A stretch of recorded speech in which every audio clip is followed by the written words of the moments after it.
Assalamualaikum warahmatullahi wabarakatuh. Perkenalkan, saya Redi Sendari dari PGMI 2F, Fakultas Tarbiyah, Institut Agama Islam Negeri Curug. Baiklah teman-teman, di sini saya akan mencoba menjelaskan perkembangan pengaruh Barat dan perubahan ekonomi, demografi, dan kehidupan sosial budaya masyarakat Indonesia pada masa kolonial.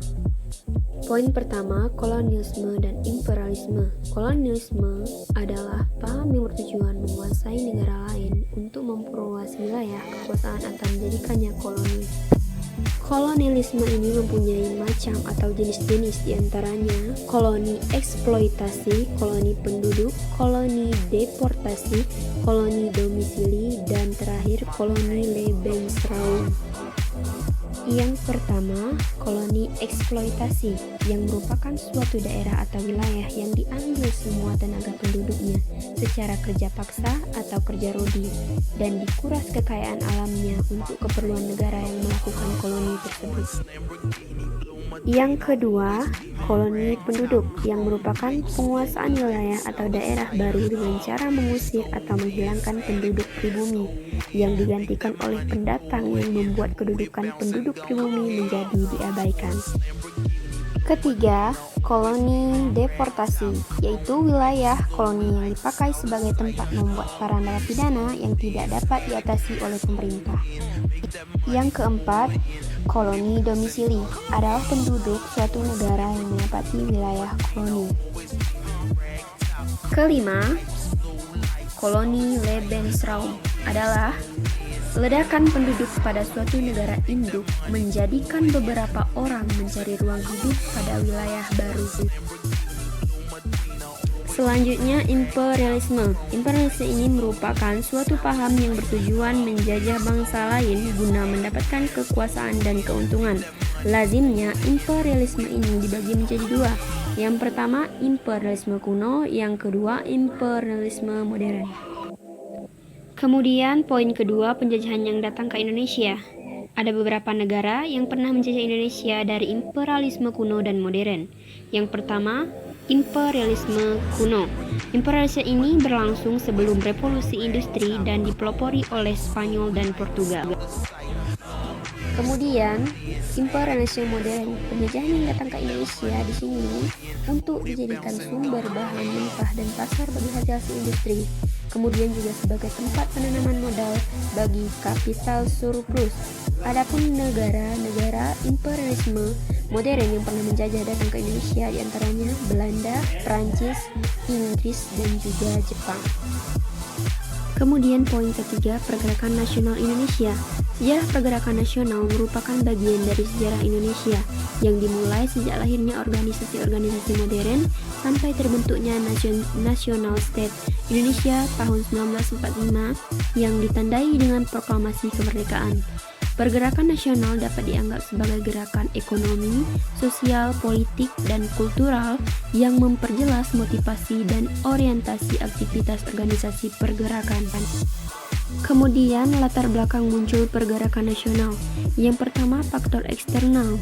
Tumbuhnya pergerakan kebangsaan seperti munculnya gerakan Turki Muda, kemenangan nasionalisme Gaddafi di India, gerakan nasionalisme di Tim Tank yang ingin menyatukan masyarakat Muslim, Pan-Islam. Kemudian, faktor internal. Akibat eksploitasi kolonial membawa luka mendalam bagi penduduk pribumi dan membawa stigma negatif akibat perlakuan pemerintah kolonial yang berjalan sekian lama, seperti diskriminasi dalam segala hal, pendidikan, mendapatkan aset ekonomi, upah, pembagian, strat. Kemudian, organisasi pergerakan nasional Indonesia seperti Budi Utomo, Serikat Islam Institute, Partai Perhimpunan Indonesia, Partai Komunis Indonesia, PNI, PPPKI, Partai Indonesia, Partai Indonesia Raya. Kemudian, pendudukan Jepang di Indonesia. Yang pertama, masuknya Jepang ke wilayah Indonesia. Secara kronologis, serang-serangan pasukan Jepang di Indonesia adalah seperti diawali dengan menduduki Tarakan 10 Januari 1942, kemudian Minahasa, Sulawesi, Balikpapan, dan Ambon. Kemudian pada bulan Februari 1942, pasukan Jepang menduduki Pontianak, Makassar, Banjarmasin, Palembang, dan Bali. Kedua, penjajahan Jepang di Indonesia. Balan Utara Nippon adalah sebutan resmi pemerintah militer pada masa penjajahan Jepang.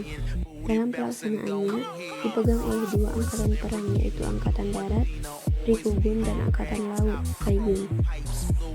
Kemudian organisasi pembentuk Jepang. Untuk menarik simpati bangsa Indonesia, maka dibentuklah organisasi resmi seperti yang pertama Gerakan 3A, yaitu Nippon Pelindung Asia, Nippon Cahaya Asia, Nippon Pemimpin Asia, serta dipimpin oleh Syamsuddin Esa.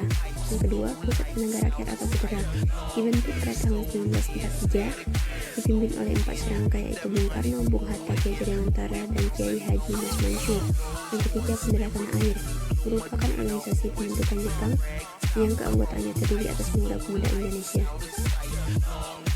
Kemudian perlawanan rakyat terhadap Jepang. Bentuknya kehidupan rakyat mendorong timbulnya perlawanan rakyat di beberapa tempat, seperti pada awal pendudukan Jepang di Aceh tahun 1942, terjadi pemberontakan di Kot Plieng, Lok Suame di bawah pimpinan Tengku Abdul Jalil.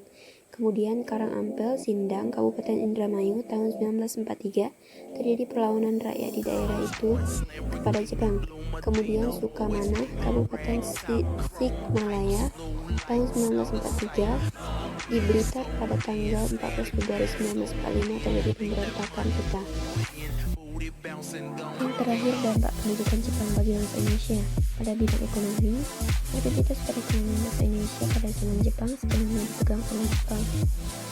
Pada bidang kebudayaan, pemerintah Jepang di bidang kebudayaan lebih banyak dalam bidang lagu-lagu, film, drama, seringkali dipakai untuk propaganda.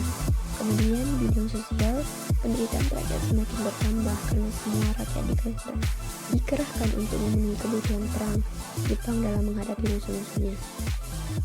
Demikianlah penjelasan dari saya, semoga bermanfaat untuk kita semua. Jika ada salah-salah kata, saya mohon maaf, kepada Tuhan saya mohon ampun. Saya akhiri, wassalamualaikum warahmatullahi wabarakatuh.